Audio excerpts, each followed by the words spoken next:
The lord. మన ప్రభు అయిన యేసుక్రీస్తు పరిశుద్ధ నామంలో దేవుని ప్రియులైన మీ అందరికీ వందనాలు తెలియజేస్తున్నాను. ఈ సమయమందు మనం తిమోతికి వ్రాసిన మొదటి పత్రిక 4వ అధ్యాయాన్ని ధ్యానం చేసుకుందాం. తిమోతికి వ్రాసిన మొదటి పత్రిక 4వ అధ్యాయం మొదటి నుంచి. అయితే కడువరి దినములలో కొందరు అబద్ధికుల వేషధారణ వలన మోసపరచు ఆత్మలయందును దయ్యముల బోధయందును లక్ష్యముంచి విశ్వాస భ్రష్టులగుదరని ఆత్మ తేటగా చెప్పుచున్నాడు. ఆ అబద్ధికులు వాత వేయబడిన మనస్సాక్షి గలవారై వివాహమును నిషేధించుచు సత్య విషయమై అనుభవ జ్ఞానము గల విశ్వాసులు కృతజ్ఞతాస్థుతులు చెల్లించి పుచ్చుకొను నిమిత్తం దేవుడు సృజించిన ఆహార వస్తువులు కొన్నిటిని తినుట మానవలెనని చెప్పుచుందురు. దేవుడు సృజించిన ప్రతి వస్తువును మంచిది. కృతజ్ఞతాస్థుతులు చెల్లించి పుచ్చుకొని ఎడల ఏదియు నిషేధింపతగినది కాదు. ఏలైనగా అది దేవుని వాక్యము వలనను ప్రార్థన వలనను పవిత్రపరచబడి ఉన్నది. ఈ సంగతులను సహోదరులకు వివరించిన ఎడల నీవు అనుసరించుచూ వచ్చిన విశ్వాస సుబోధ సంబంధమైన వాక్యముల చేత పెంపారుచు క్రీస్తు యేసునకు మంచి పరిచారకుడివై ఉందువు. నా కుమారుడా తిమోతి, రాబోతున్నవి అంత్యదినాలు, కడవరి కాలాలు. ప్రియవిశ్వాసులారా, నేడు మనం ఈ కాలంలోనే ఉన్నాము. అయితే పౌలు గారు తన కాలం అలాగే ఆ తరపు అపోస్తులు కూడా దేవునికి హతసాక్షులుగా మారటం, ప్రభు సన్నిధికి వారి దేహాలను విడిచి వెళ్ళవలసిన సమయం సమీపిస్తూ ఉంది. అప్పటికే కొందరు హతసాక్షులయ్యారు. అలాగ నిలిచి ఉన్నవారు కూడా తాము దేవుని వద్దకు చేరవలసిన సమయం వస్తుంది. అప్పుడు ఈ తరపు అపోస్తులు వెడలిపోయిన తర్వాత సంఘాలలో దుర్బోధలు ఎక్కువగానే ప్రవేశిస్తాయి. ఆ అవకాశం ఎంతైనా లేకపోలేదు. అప్పుడు కొందరు వస్తారు. వారు దయ్యాల బోధ మీద లక్ష్యముంచుతారు. మనస్సాక్షి వాత వేయబడినట్లుగా ఉంటుంది. మంచి విషయాలను గుర్తుపట్టరు.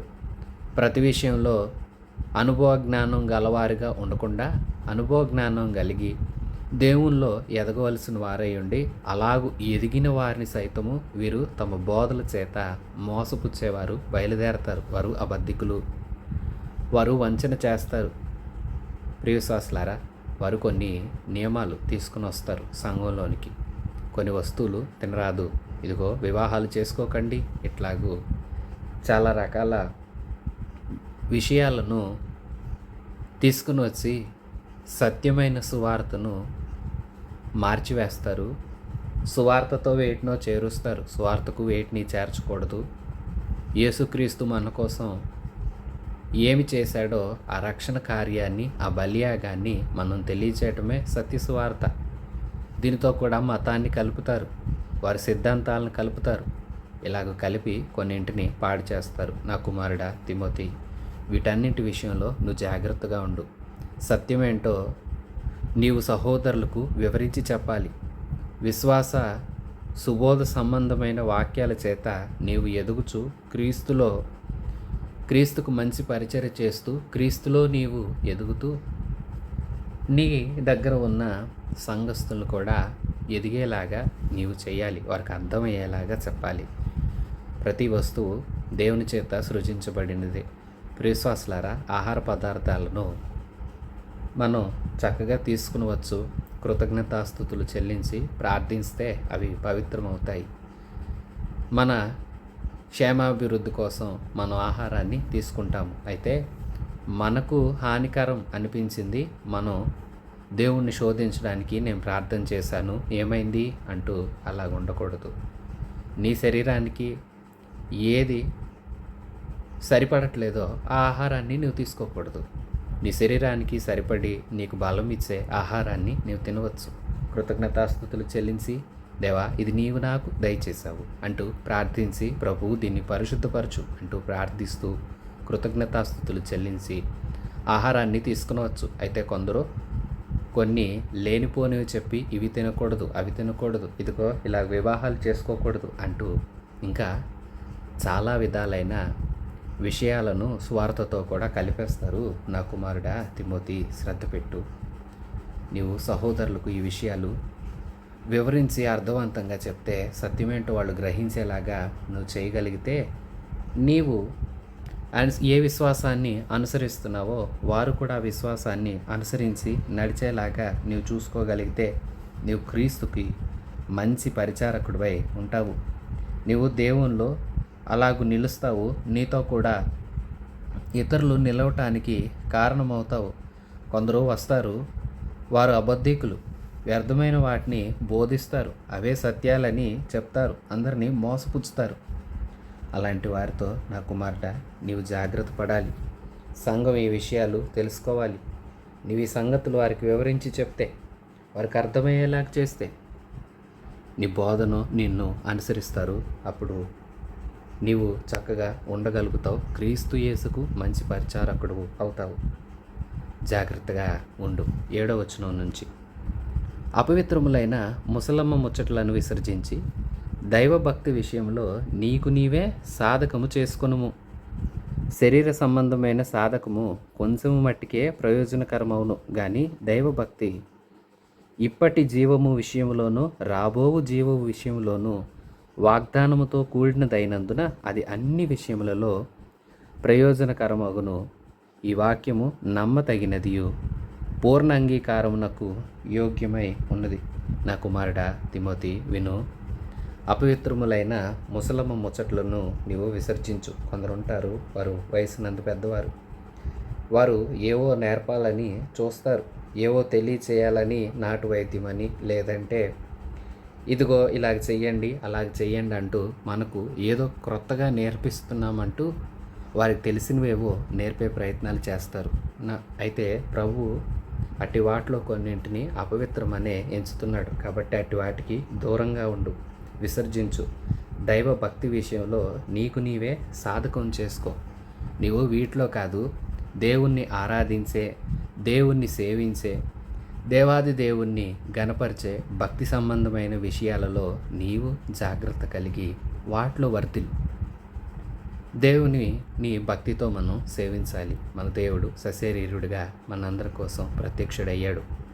ఆయన మనందరి కోసం శ్రమను అనుభవించాడు, తన రక్తాన్ని చిందించాడు, మన కోసం మరణించాడు, సమాధి చేయబడ్డాడు, తిరిగి లేచాడు, ఆరోహణుడయ్యాడు, తేజోమయుడయ్యాడు, త్వరలో రాబోతున్నాడు, రాజుల రాజుగా వస్తాడు. ఈ యేసుక్రీస్తు ప్రభువుని భక్తి భావనతో మనం ఆరాధించవలసిన అవసరత ఎంతైనా ఉంది. ఈ యేసుక్రీస్తు ప్రభువు గొప్ప దేవుడు. ఈయన నీ కోసం నా కోసం చేసిన త్యాగము ఎవరి కోసం చేయనిది. ఎవరైనా మంచివారు ఒకవేళ ఇతరులైన మంచివారి కోసం ప్రాణత్యాగం చేయటానికి ఎక్కడైనా తెగించవచ్చును. కానీ మనం పాపులముగాను బలహీనులముగాను శత్రువులుగాను ఉండగానే మన స్థితిని చూడక మనం ఆ స్థితిలోనే మనల్ని ప్రేమించి మనం దేవుని దగ్గరకు వచ్చి రక్షణ పొందాలని ఆయన మన కోసం ఇంత త్యాగం చేశాడు. బదులు ఏదో కోరుకోలేదు, నిన్ను నన్ను రక్షించాలని ఆశపడ్డాడు. నీవు నేను రక్షించబడి తన రాజ్యంలో ఉండాలని ఆశించాడు. అంతే. ఇంత గొప్ప త్యాగం, ఇంత గొప్ప ప్రణాళిక మన మీద కలిగి ఉన్న ఈ ప్రభువైన యేసుక్రీస్తుని మనం కూడా ఇష్టంతో సేవించాలి, ఆరాధించాలి, ఆయన మెప్పించాలి, ఆయనకు నచ్చేలాగా ఉండాలి. ఈ విషయంలో సాధనం చెయ్యి, నీకు నీవు సాధనం చేసుకో. లోక సంబంధమైన సాధనాలు కొన్ని ఉన్నవి, ఆ సాధకాలు కొంచెం మట్టుకే ప్రయోజనం. వ్యాయామం చేస్తారా, అది శరీరానికి కొంత మట్టుకు ప్రయోజనమే. లేదు ధనం సంపాదిస్తారా, అది కొంత మట్టుకే అక్కరకు వస్తుంది. కొందరు ధనమే అంటారు, ధనం సంపాదించడం కోసం ఎన్నో సాధకాలు చేస్తూ ఉన్నారు. అయితే ధనము నిలవదు, గతించిపోతుంది. పేరు ప్రఖ్యాతుల కోసం కొందరు, ఇవన్నీ కొంచెము మట్టుకే ప్రయోజనకరం అవుతుంది. కానీ దైవభక్తిలో సాధనం చేయనైనా నా కుమారుడా తిమోతి, ఈ దైవభక్తి నిన్ను దినదిన అభివృద్ధిలోనికి నడిపిస్తుంది. ఈ జీవన సంబంధమైన విషయంలోనూ రాబోవు జీవన సంబంధమైన విషయంలోనూ అది ప్రయోజనకరం. యేసుక్రీస్తు నీకు నాకు ప్రభువు. విశ్వసించిన వారందరికీ ఆయన రక్షకుడైన ఈ క్రీస్తు యేసు నిన్ను నన్ను ఈ శారీరక పాపం నుంచి ఇప్పుడు శరీరంలో ఉండగానే మనల్ని పాపం విషయంలో మన కోసం ఆయన చేసిన విమోచన ద్వారా పాపం నుండి విడిపిస్తున్నాడు, పవిత్రులుగా మారుస్తున్నాడు, మనకు అన్ని విధాలా సహాయం చేస్తున్నాడు. ఈ లోకంలో మనం ఉండగానే మనకు కావలసినవన్నీ మనకు అనుగ్రహిస్తున్నాడు. మనల్ని తన రాజ్యానికి తగినట్లుగా మారుస్తున్నాడు. దైవభక్తి ఉంటే ఇప్పుడు ఇలా దీవించబడతాం. అలాగే ఒకవేళ మరణించిన తర్వాత ఈ మరణం తర్వాత మనం మర్త్యమైనది అమర్త్యతను ధరించుకుంటాము. మహిమ శరీరాలతో లేపబడతాము. లేపబడిన తర్వాత యుగయుగాలు ప్రభుతో ఉంటాము. అలాగుండాలంటే ఇక్కడ దైవభక్తి ఉండాలి. ఈ దైవభక్తి నిన్ను ఇప్పటి వరకే కాదు, నిన్ను నిత్య జీవం వరకు నడిపిస్తుంది. అందుకు దైవభక్తిని సాధనం చేయి. ఎందుకంటే దేవుడిని నువ్వు మెప్పించాలి, దేవుడికి నీవు నచ్చాలి, దేవుడు నిన్ను స్వీకరించేలాగా నువ్వు దేవుణ్ణి సేవించే విషయంలో సాధనం చేయి. దినదినం యేసుకి దగ్గర అవటం కోసం ప్రయాసపడు. లోకంలో ఏవో సంపాదించడం కోసం కాదు. దినదినం యేసుక్రీస్తుకి తగిన సమాన రూపాన్ని, సమాన పరిశుద్ధతను, క్రీస్తుకు కలిగినంత మహిమలోనికి నీవు నేను ఎదుగునట్లుగా, ఆయన సరళతలో నుండి మనం దూరం కాకుండా ఉండునట్లుగా ప్రయాసపడాలి. దానికోసం సాధకం చెయ్యి. ఎలాగ సాధకం చేయాలి? ప్రార్థన చేయాలి. ప్రార్థన ద్వారా మనం దేవునికి దగ్గర అవుతాము. వాక్యం చదవాలి. ప్రతిదినము వాక్యాన్ని జాగ్రత్తగా అధ్యయనం చేయటం ద్వారా కీర్తనల గ్రంథం మనం 1 కీర్తన 2వ వచనంలో చదువుతాము. యెహోవా ధర్మశాస్త్రమందు ఆనందించుచు దివారాత్రము దానిని ధ్యానించువాడు. ధ్యానము చేయాలి అంటే శ్రద్ధ నిలిపి వాక్యాన్ని చాలా జాగ్రత్తగా ధ్యానపూర్వకంగా మనం చదవాలి. అలాగే వాక్యానుసారంగా జీవించాలి. వాక్యాన్ని మన జీవితాలకు అన్వయించుకోవాలి. వాక్యానుసారంగా మనం బ్రతకాలి. ప్రార్థన కూడా అంతే. యథార్థమైన పరిశుద్ధ హృదయం గలవారమే పవిత్రమైన చేతులెత్తి సంశయాలు మాని కోపాన్ని విడిచిపెట్టి ప్రతి స్థలమందును ప్రతి సమయమందును అనేకుల కొరకు అందరి కొరకు మనం ప్రార్థించాలి. ప్రార్థన, అలాగే వాక్యం, ఇంకా ప్రభునందు ఉండవలసిన మంచి అలవాట్లన్నీ మనం ఇలాగ దినదినం మనలో అభివృద్ధి చేసుకుంటూ ఉండాలి. వాటి కోసం సాధకం చెయ్యి. అపవిత్రమైన వాటిని విడిచిపెట్టు, విసర్జించు. అపవిత్రమైనది ఏది నీ దగ్గరికి రానివ్వద్దు. దేవునికి నీవెలాగ దగ్గర అవ్వాలో, దేవుణ్ణి నీవు సంతోషపెట్టే విధంగా ముందుకు సాగు, అందులో మెప్పించు. ఈ దైవభక్తి ఇప్పటి వరకే నీకు ప్రయోజనం అనుకోమాక, ఇప్పుడు ఏవైతే మన కళ్ళ ముందు కనిపిస్తున్నావో అవి మనం ఇక్కడున్నంత వరకే, ఈ భూమి మీద ఉన్నంత వరకే మనకు ప్రయోజనం అవుతాయి. మన గృహమా, మనకున్న ధనమా, వ్యాపారాలు, జీవనోపాధులు, వృత్తి సంబంధమైన పనులు, అలాగే చూడండి ధనము, పేరు ప్రఖ్యాతులు, ఇవన్నీ మనం ఇక్కడున్నంత వరకే. ఈ భూమిని నీవు నేను విడిచిపెట్టామంటే ప్రతిదాన్ని మనం ఇక్కడే వదిలి వెళ్ళవలసి వస్తుంది. ఏది మనతో కూడా రాదు, ఏది శాశ్వతం కూడా కాదు. వాటి కోసం ప్రయాసపడితే మనం పరలోకం చేరలేం. పరలోకం చేరాలంటే దైవభక్తిలో సాధకం చేసుకో. ఇది నీకు ఇప్పటి జీవం విషయంలోనూ రాబోవు జీవం విషయంలో నిత్య జీవం వరకు కూడా నీకు మేలు చేస్తుంది. ఈ వాక్యం నమ్మతగినది తిమోతి. ఇది పూర్ణ అంగీకారానికి యోగ్యమైంది. నువ్వు నేర్చుకో, పాటించు. ప్రియ విశ్వాసి, నీవు దేనిలో సాధకం చేస్తున్నావు? దైవభక్తిని సాధనం చేస్తూ నీలో పెంపొందించుకుంటున్నావా? లోక సంబంధమైన విషయాల్లో నేను ఇంకను చాలా బాగా తయారవ్వాలి, నేను ఇంకా నైపుణ్యాన్ని సంపాదించాలి అంటూ లోకపరమైన విషయాల మీద దృష్టి ఉంచి దేవునికి దూరం అయిపోతున్నావా? ఒకసారి నిన్ను నీవు పరీక్షించుకో. 10వ వచనం నుంచి, మనుషులందరికీ రక్షకుడును మరి విశేషంగా విశ్వాసులకు రక్షకుడైన జీవము గల దేవుని యందు మనము నిరీక్షణ ఉంచి ఉన్నాము గనుక ఇందు నిమిత్తం ప్రయాసముతో పాటుపడుచున్నాము. ఎందుకు మనం ఈ భక్తి చేయాలి? ఎందుకు మనం ఇలా సాగాలి అంటారా? మనుషులందరికీ రక్షకుడు, మరి విశేషముగా విశ్వాసులకు రక్షకుడు.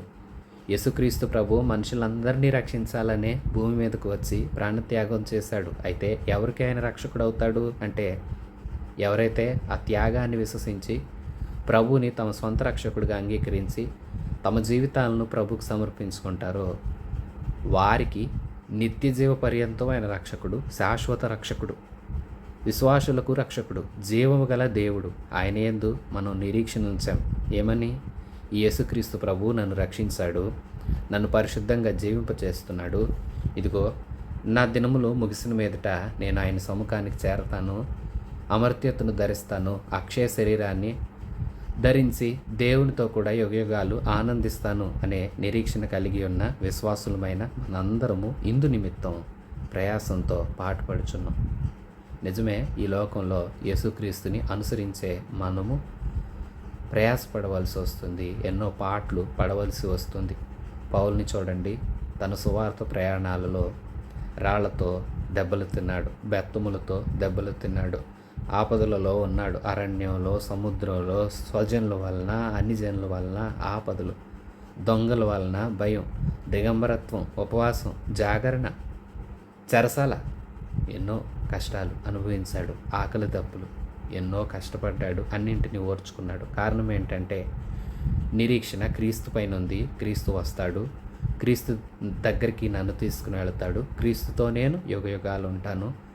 నేను ఆయన రాజ్య సువార్తను ప్రకటిస్తే విశ్వసించిన వారందరూ నాతో కూడా క్రీస్తుతో ఉంటారు. మేమందరం కలిసి క్రీస్తులో ఆనందిస్తాం. ఈ నిరీక్షణతోనే తను మరణమందునంతగా ప్రయాసపడ్డాడు, పానార్పణంగా సేవలో పోయబడ్డాడు, దేవుని చేతిలో ఘనమైన పాత్రగా వాడబడ్డాడు. తిమోతి, నీవు కూడా జాగ్రత్త. ఈ నిరీక్షణ మనం దేవుని కోసం ఉంచాము కాబట్టి కొన్ని ప్రయాసాలు ఉంటాయి. నువ్వు ఉన్న ఎఫెసులో కూడా నీవు ఇలాంటి పరిస్థితులు గుండా సాగవలసి వస్తుంది.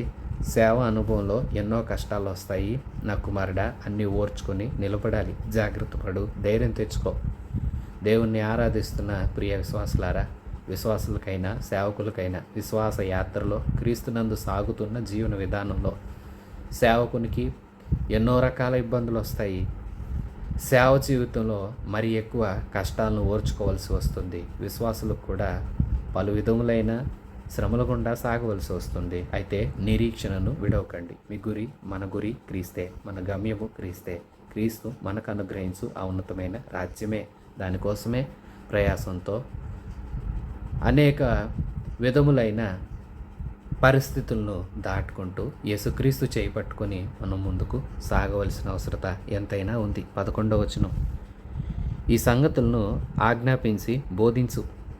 నీ యవ్వనమును బట్టి ఎవడు నిన్ను తృణీకరింపనీయకము గాని మాటలోను, ప్రవర్తనలోను, ప్రేమలోను, విశ్వాసములోను, పవిత్రతలోను విశ్వాసులకు మాదిరిగా ఉండు.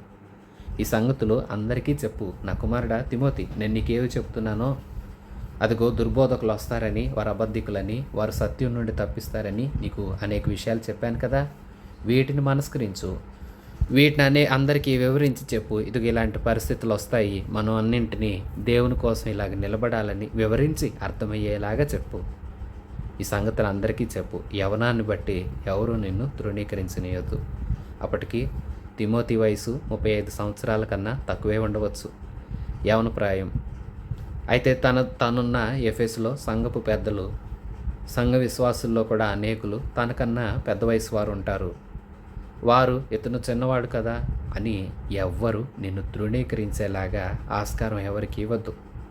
నువ్వు జాగ్రత్త పడు. ఇక్కడ ఇంచుమించు 5 విషయాల్లో జాగ్రత్తగా ఉండమని చెప్తున్నారు. 1, మాట. నువ్వు మాట్లాడే మాట, నీ బోధ జాగ్రత్త. నీ బోధ జాగ్రత్త. నువ్వు ఇతరులతో మాట్లాడుతున్న విధానాన్ని బట్టి నీ నోటి మాటలు, నీవు అందిస్తున్న బోధ విషయంలో జాగ్రత్తగా ఉండు, మాదిరిగా ఉండు అందరికీ. 2, ప్రవర్తన. ప్రవర్తన అంటే జీవించే విధానం. సేవకుడు ఒకటి బోధించి మరొక రకంగా జీవిస్తూ ఉంటే విశ్వాసులు అంగీకరించరు. విశ్వాసులు సేవకుడిని విమర్శ చేస్తారు. తిమోతి, ఏది బోధిస్తున్నావో అదే నీ ప్రవర్తనలో కానరావాలి. ప్రేమ, విశ్వాసం. నీవు ప్రేమను పంచాలి. క్రీస్తు నిన్ను నన్ను ప్రేమించాడు. నీవు నేను కూడా సంఘస్థులందరినీ ప్రేమించాలి. సంఘ విశ్వాసులందరూ ఒకరిని ఒకరు ప్రేమించాలి. సంఘానికి వెలుపల ఉన్న సహోదరులను కూడా ప్రేమించవలసిన అవసరత ఎంతైనా ఉంది. విశ్వాసంలో కూడా మనం ఒకరికొకరు మాదిరిగా ఉండాలి. ఎవరు విశ్వాసం నుండి వైదొలిగిపోకూడదు. ఎవరైనా విశ్వాసంలో బలహీనలు అవుతూ ఉంటే అటు వారిని మనం ప్రోత్సహించాలి, ధైర్యపరచాలి. పవిత్రత. అందరూ పరిశుద్ధంగానే జీవించాలి. సేవకుడా తిమోతి, నీవు పరిశుద్ధంగా ఉండాలి నాయనా. నీవే పాపం చేస్తే నిన్ను చూసిన వారు పాపంలో పడిపోతారు కదా. అందుకే పవిత్రంగా ఉండు. ఎక్కడ నీ పరిశుద్ధత నుండి నీవు తొలగిపోవద్దు. మాటలోనూ, ప్రవర్తనలోనూ, ప్రేమలోనూ, విశ్వాసంలోనూ, పవిత్రతలో విశ్వాసులందరికీ మాదిరిగా ఉండు. నీవు ఎప్పుడైతే మంచి బోధ చేస్తున్నావో, ఎప్పుడైతే బోధన అనుసరించి ప్రవర్తిస్తున్నావో, ఎప్పుడైతే అందరినీ ప్రేమిస్తున్నావో, ఎప్పుడైతే విశ్వాసం క్రీస్తు పైన ఎలా నిలపాలో నీవందరికి ఒక మాదిరి చూపిస్తూ ఎప్పుడైతే పాపానికి దూరంగా ఉన్నావో, అన్ని వయస్కుల వారు నీకు లోబడతారు. లేదు నీవు వీటిలో జాగ్రత్తగా లేవంటే, ఒక మాదిరిగా లేవంటే, ఇతనేంటి, ఇతని వయసు ఏంటి అని నిన్ను తృణీకరిస్తారు. నా కుమారుడా, నువ్వు యవనస్తుడు అని ఎవ్వరూ నిన్ను కాదనేలాగా నువ్వు ఉండకూడదు. అందరూ నిన్ను అంగీకరించాలి. అందరూ నిన్ను అంగీకరించాలంటే అన్ని విషయాలలో నీవు అందరికీ మాదిరిగా ఉండాలి. నువ్వు జాగ్రత్త కలిగి ఉండు. 13వ వచనం, నేను వచ్చు వరకు చదువుట యందును, హెచ్చరించుట యందును, బోధించుట యందును జాగ్రత్తగా ఉండుము. తిమోతి, నేను త్వరలో వస్తాను. నీవు వాక్యాన్ని జాగ్రత్తగా చదువు, ప్రతిదినం అభ్యాసం చెయ్యి. వాక్యాన్ని నీవు నేర్చుకో, ధ్యానపూర్వకంగా నేర్చుకొని నీవు నేర్చుకున్నదంతా దేవునికి దగ్గరై నేర్చుకో, ప్రార్థనాపూర్వకంగా నేర్చుకో. నువ్వు నేర్చుకున్న దాన్ని ఇతరులకు బోధించు. జాగ్రత్త కలిగి సంఘస్థులను హెచ్చరించు. వివేకం గలవారై ఉండాలి. ఎవరు సాతాను చేతిలో పడకుండా ఉండునట్లుగా అందరినీ హెచ్చరించు. మంచి మాదిరిని చూపించు. నా కుమారుడా, జాగ్రత్త. పెద్దలు హస్త నిక్షేపణ చేయగా ప్రవచన మూలముగా నీకు అనుగ్రహించబడి నీలో ఉన్న వరమును అలక్ష్యం చేయొద్దు. నా కుమారుడా, దేవుడు తన ఆత్మ ద్వారా సేవకుల ద్వారా ఈ విషయాలను బయలుపరిచారు. తిమోతికి పరిచర్య చేయాలని, అలాగే తిమోతికి దేవుడు అనుగ్రహించిన వరాన్ని గురించి సేవకులు ఆత్మపూర్ణై ప్రవచించారు. అలాగే ఎప్పుడైతే కొందరు ఈ విషయాన్ని గురించి ప్రవచించిన తర్వాత పెద్దలు అందరూ కలిసి తిమోతి మీద చేతులు ఉంచి పరిచర్యకు అతన్ని సిద్ధం చేశారు. అలాగు నీలో దేవుడు ఏర్పాటు చేసిన వరాన్ని నీవు అలక్ష్యం చేయొద్దు. ప్రియశ్వాసులారా, ప్రభు మన అందరికీ తలాంతులు ఇస్తాడు. సేవకులు తమకు కలిగిన తలాంతులను సేవలో వినియోగించాలి. విశ్వాసులు తమకు కలిగిన తలాంతులను, వరములను సంఘ క్షేమాభివృద్ధి కోసం వినియోగించాలి.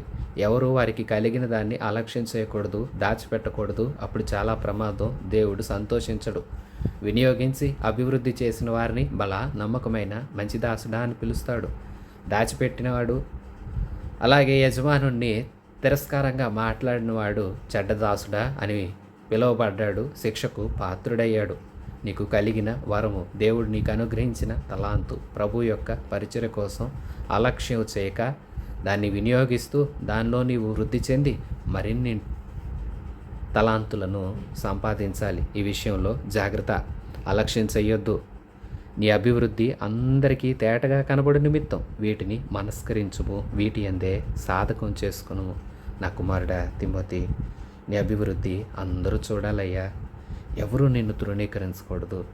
నీవు అన్ని విషయాల్లో ఎదగాలి. నేను చెప్పిన ఈ విషయాలు ఉన్నాయే, దైవభక్తి సాధనం చేయమన్నాను కదా, అందులో సాధనం చేయి. విశ్వాసం, ప్రేమ, మాట, ప్రవర్తన, పవిత్రతలో నిన్ను జాగ్రత్తగా అందరికీ మాదిరిగా ఉండమన్నానే. వాక్యాన్ని చదివి బోధిస్తూ హెచ్చరించమన్నానే. నేను నీకేవైతే విషయాలు చెప్తున్నానో ఈ పత్రిక ద్వారా వీటన్నింటినీ నీ మనసులో ఉంచుకో. ఉంచడమే కాదు, లేదా అప్పుడప్పుడు ఈ లేఖను తీసి చదవటమే కాదు, వీటి యందు సాధకం చేయి. నేర్చుకో. ఒకేసారి వచ్చేస్తాయని కాదు, ఒక్కొక్క దాన్ని నీలో వృద్ధి చేసుకో. క్రమశిక్షణ పూర్వకంగా ఎదుగు, అభివృద్ధిలోనికి రా. నిన్ను గురించి, నీ బోధన గురించి జాగ్రత్త కలిగి ఉండుము, వీటిలో నిలకడగా ఉండుము. నీవు ఇలాగు చేసి నిన్నును నీ బోధ వినువారిని రక్షించుకుందువు. ప్రియ దైవ సేవకుడా, యవనుడా తిమోతి, నిన్ను గురించి, నీ బోధన గురించి, నీ బోధ నీవు ఒకటై ఉండాలి, జాగ్రత్తగా ఉండాలి. అలాగే ఎవరైతే వింటున్న వారు రక్షించబడాలంటే నీ వీటిలో నిలకడగా ఉండు. నీ బోధ ద్వారా, నీ ప్రవర్తన ద్వారా, నీ ఉన్న విధానాన్ని బట్టే నీవు ఇతరులను రక్షించుకోగలుగుతావు. రక్షకుడు క్రీస్తే. అయితే రక్షించడానికి క్రీస్తు వాడుకునే సాధనం సేవకుడు. అందుకే పౌలు గారు ఇట్లా అంటున్నారు, నిన్ను గురించి, నీ బోధన గురించి విన్నవారు రక్షింపబడతారు. క్రీస్తు వారిలో క్రియ జరిగించాలంటే నీవు సరిగా ఉండాలి, మాదిరిగా ఉండాలి. అన్ని విషయాల్లో సాధకం చేయి, నిలకడగా ఉండు. వింటున్న విశ్వాసులారా, సహోదరులారా ఆలకించండి. మీరు వేటి యందు సాధనం చేస్తున్నారు? దైవభక్తిలో ఎదగండి. క్రీస్తునందు మనం ఎదగాలి. క్రీస్తుకి నమ్మకమైన పరిచారకులుగా ఉండాలి. నమ్మకస్తులంగా జీవించాలి. విశ్వాసంలో ఇతరులకు మాదిరి చూపించాలి. ప్రేమించట్లో క్రీస్తు వలె మనం ఇతరులను ప్రేమిస్తూ అందరికీ ఒక మాదిరిని చూపించాలి. మాట, ప్రవర్తన ఏది మాట్లాడుతున్నావో అలాగే జీవించాలి. ఎలాగ జీవిస్తున్నావో అదే నీ నోటి మాటగా ఉండాలి. పవిత్రత కలిగి ఉండాలి. ఇది క్రీస్తు పిల్లలందరికీ అవసరం. సేవకులకైనా కాదు, అందరికీ అవసరమే. క్రీస్తునందున్న వారందరూ పరిశుద్ధులుగా ఉండాలి. పరిశుద్ధులుగా ఉండటానికే ప్రభు పిలిచాడు. పరిశుద్ధత కోరే ఆయన మన కోసం ప్రాణత్యాగం చేశాడు. మరి ప్రభు కోరింది నీలో నాలో ఉండాలి కదా. అలాగే వాక్యం చదవాలి, ధ్యానం చేయాలి, ఇతరులకు బోధించాలి, ఇతరులను హెచ్చరించాలి, ఒకరికొకరు విశ్వాసమందు ధైర్యపరచుకోవాలి. భక్తిని సాధనం చేయాలి. భక్తిని సాధనం చేయండి, నేర్చుకోనండి. ప్రార్థన ద్వారా దేవునికి దగ్గర కాగలుగుతారు. వాక్యం చదువుట ద్వారా, వినుట ద్వారా, వాక్యాన్ని అనుసరించి నడుచుట ద్వారా దేవునికి ఎక్కువ దగ్గర అవుతాం. మన క్రియల ద్వారా దేవుణ్ణి సంతోషపెట్టడమే భక్తి. ప్రియశ్వాసులారా, మనల్ని ప్రేమించేవారు వస్తువులు ఇచ్చి లేదా మాటలు చెప్పి తమ ప్రేమను వ్యక్తం చేస్తారు కదా. అలాగే క్రీస్తుని మనం ప్రేమిస్తున్నామంటే మనం ఆయనకి నచ్చేవి చేయటం ద్వారానే దాన్ని వ్యక్తం చేయగలుగుతాం. ప్రార్థన చేయండి, వాక్యాన్ని చదవండి, ప్రభు కోరినట్లుగా నిష్కపటంగా ఉండండి. మంచి లక్షణాలను అభివృద్ధి చేసుకొనండి. దుర్బోధకులు వస్తారు, వారితో జాగ్రత్త. వారు అబద్ధాలు చెప్తారు. ప్రభువు మంచిగా ఎంచిన వాటిని కూడా తప్పని ఎంచుతారు. లేనిపోని సిద్ధాంతాలను మీ మీద రుద్దుతారు. అట్టి వారితో జాగ్రత్తగా ఉండండి. అట్టి వారితో ఎంత దూరంగా ఉంటే అంత మీకే మంచిది. సత్యాన్ని కనుగొనండి, సత్యమందు స్థిరులై ఉండండి. సత్యం క్రీస్తే. క్రీస్తులో ఎదగండి, క్రీస్తుకు నచ్చినట్లుగా జీవించండి, భక్తిని వృద్ధి చేసుకొనండి. ప్రేమ, విశ్వాసం, పరిశుద్ధత, మాట, ప్రవర్తన యందు అందరికీ మాదిరిగా ఉండండి. ప్రభువు అలాంటి కృప మనకు అనుగ్రహించి ఈ మాటలు మనందరి జీవితాల్లో, హృదయాల్లో స్థిరపరిచి జీవితాల్లో మనం వీటిని అనుసరించుకుంటూ మనందరము ప్రభువుతో కూడా యుగయుగాలు ఆనందలోకంలో ఉండటానికి ప్రభువే మనందరికీ కృప చూపునుగాక. ఆమెన్. మన ప్రభు అయిన యేసుక్రీస్తు కృప, తండ్రి అయిన దేవుని పరమ ప్రేమ, పరిశుద్ధాత్మ దేవుని సన్నిధి సహవాసం మనందరికీ సదాకాలం తోడై ఉండి నడిపించునుగాక. ఆమెన్. God bless you.